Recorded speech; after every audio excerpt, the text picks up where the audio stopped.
Good morning, student, class 9. Today we'll study Beehive, the chapter number 2. Topic is sound of music. Here, this is divided into two parts.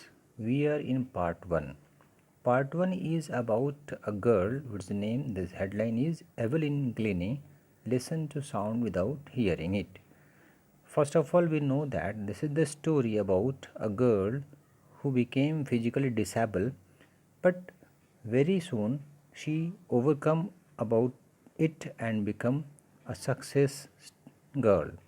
हम यहाँ पर एक ऐसे विकलांग लड़की की कहानी पढ़ेंगे जो काफ़ी स्ट्रगल करके अपने जीवन को एक बेहतरीन जीवन में बदल दिया था. Now we will study. This is written by Deborah Colley. We will study stanza by part-wise some story. Then we will understand the summary. First part is rush hour crowds jostle for position on the underground train platform.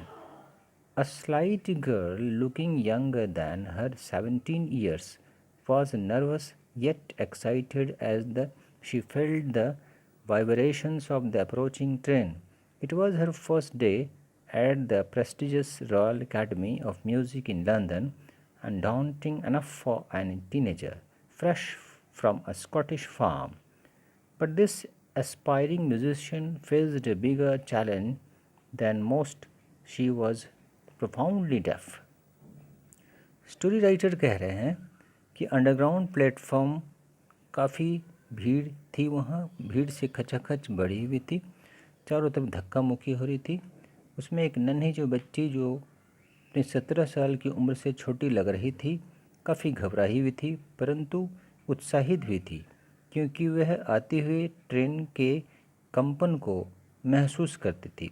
ये उसका London के royal academy of music में first दिन था और किसी भी young बच्चे के लिए जो स्कॉटलैंड फॉर्म से आई हो के लिए बहुत भयावह था. परंतु वह बहुत डिज़ायरस सिंगर को दूसरे की अपेक्षा बड़ी चुनौती का सामना करना पड़ा. वो गंभीर रूप से डेफ थी, बहरी थी. Second part. Evelyn Glennie's loss of hearing had been gradual. Her mother remembers noticing something was wrong when the 8-year-old Evelyn was waiting to play the piano. They called her name and she didn't move. I suddenly realized she hadn't heard, says Isabel Glennie. For quite a while, Evelyn managed to conceal her growing deafness from friends and teachers. But by the time she was 11, her marks had deteriorated and her headmistress urged her parents to take her to a specialist. It was then discovered that her hearing was severely impaired as a result of gradual nerve damage. They were advised that she should be fitted with hearing aids and sent to a school for the deaf. Everything suddenly looked black, says Evelyn. अब second para की हिंदी हम लोग समझेंगे. Evelyn Glenny को सुनने की शक्ति का धीरे धीरे ह्रास होता चला गया. उसकी माँ को उस बच्ची में काफ़ी गड़बड़ी सी महसूस होने लगी. जब वो 8 वर्ष की एवलिन पियानो बजाने का इंतज़ार कर रही थी. उन्होंने उनका नाम पुकारा, वह बिल्कुल मूव नहीं की. तब राइटर कह रहे हैं अचानक एहसास हुआ कि उसे सुनाई नहीं देता था. इज़बेल ग्लेनी कहती है कुछ समय एक एवलिन ने अपने बढ़ते हुए डेफनेस बहरेपन को अपने मित्रों और अध्यापकों से छिपाने की कोशिश की, परंतु उस समय वह 11 वर्ष की थी और उसके एग्ज़ामिनेशन में नंबर कम आए और उसकी मुख्य अध्यापिका ने इस बात को लेकर उसकी माता पिता से बातचीत किया और कहा कि किसी विशेषज्ञ से, स्पेशलिस्ट से जाने के लिए, उनसे बात करने के लिए इस बारे में. तब ऐसा पाया गया कि उसकी सुनने की शक्ति लगातार खराब होने के कारण अत्यधिक वह कमज़ोर होती चली गई. उन्हें एडवाइस दिया गया, सलाह दी गई कि उसे श्रवण शक्ति अर्थात सुनने का एक यंत्र लगवा लेना चाहिए तथा उसे बहरे यानी बधिरों विद्यालय में जाना चाहिए, एक अलग स्पेशल स्कूल में उसे एडमिशन लेना चाहिए।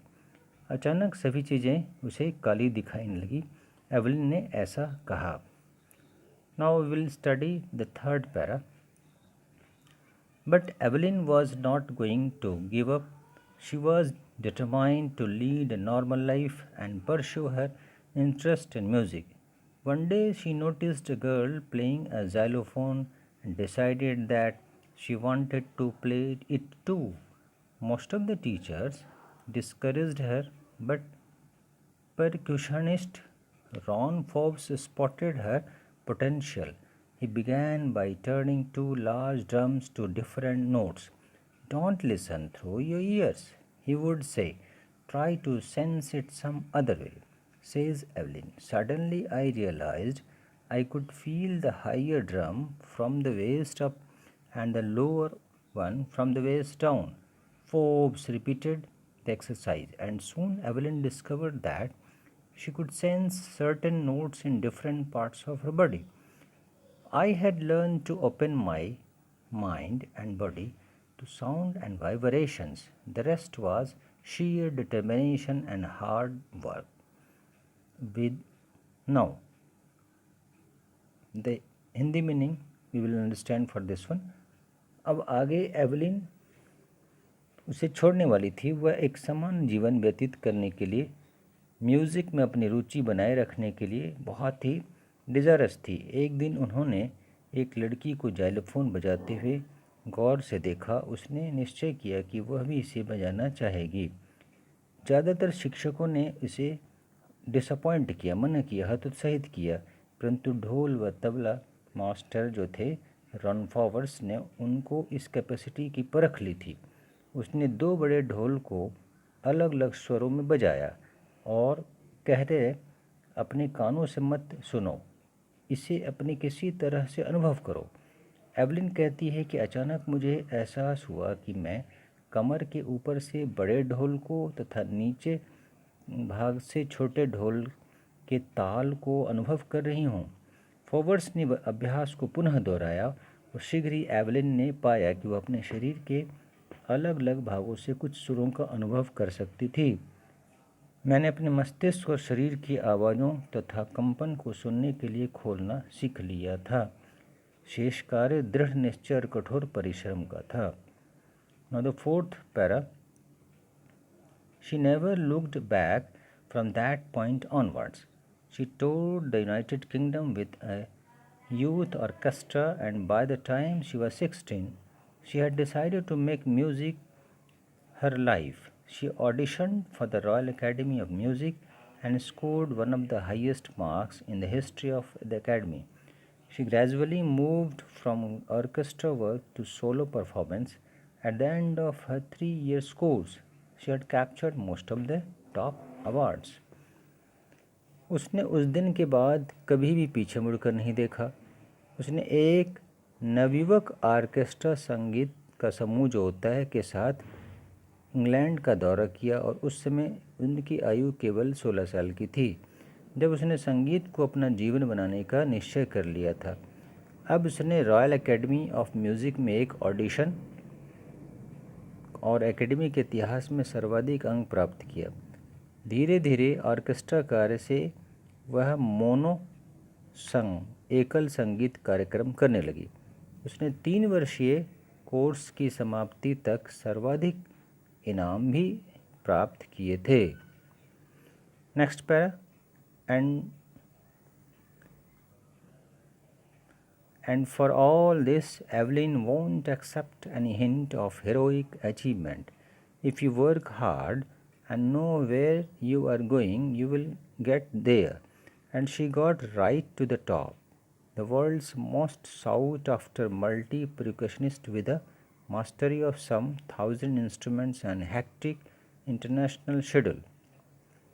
और इन सभी के लिए एवलिन में अलग तरह की एक हीरोइक उपलब्धि भी थी जिसका वो उसे स्वीकार नहीं किया गया। अगर आप सख्त परिश्रम करते हैं और जानते हैं कि आप कहाँ जा रहे हैं, तब आप वहाँ निश्चित पहुँच सकते हैं। और वह ठीक उच्च शिखर पर पहुँची। विश्व के सबसे लोकप्रिय अनेक प्रकार के वाद्य यंत्र संगीतज्ञ, जिसकी लगभग 1000 से अधिक म्यूजिक यंत्रों में विशिष्टता हासिल थी, उसका अत्यंत व्यस्त अंतर्राष्ट्रीय कार्यक्रम हुआ था। Next para is, it is intriguing to watch Evelyn function so effortlessly without hearing. In our 2-hour discussion, she never missed a word. Men with bushy beards give me trouble, she laughed. It is not just watching the lips, it's the whole face, especially the eyes. She speaks flawlessly with a Scottish lilt. My speech is clear because I could hear till I was 11, she says, but that doesn't explain how she managed to learn French and master basic Japanese. Evelyn को सुनने की शक्ति के कमी के अभाव से मैं बिना अधिक परिश्रम के कार्यरत देखना एक रोमांच लगता था। हमारी 2 घंटे की चर्चा के बाद उन्होंने कोई भी शब्द अनसुना नहीं होने दिया। वह हंसने लगी। लंबी दाढ़ी वाले पुरुष मुझे परेशान करते हैं। सुनने का अनुभव करने के लिए केवल ओठों को ही नहीं देखना होता है, पूरे चेहरे को देखना होता है, विशेष रूप से आँखों को। तो स्कॉटलैंड के लफ्ज़ में बिना रुके बोलती है, कहती है, मेरी बोली स्पष्ट है क्योंकि मैं 11 वर्ष की आयु तक सुन सकती थी, परंतु उसने यह वर्णन नहीं किया उसने किस प्रकार फ्रेंच को सीखा, कैसे मूल जापानी में संपूर्ण ज्ञान अर्जित किया।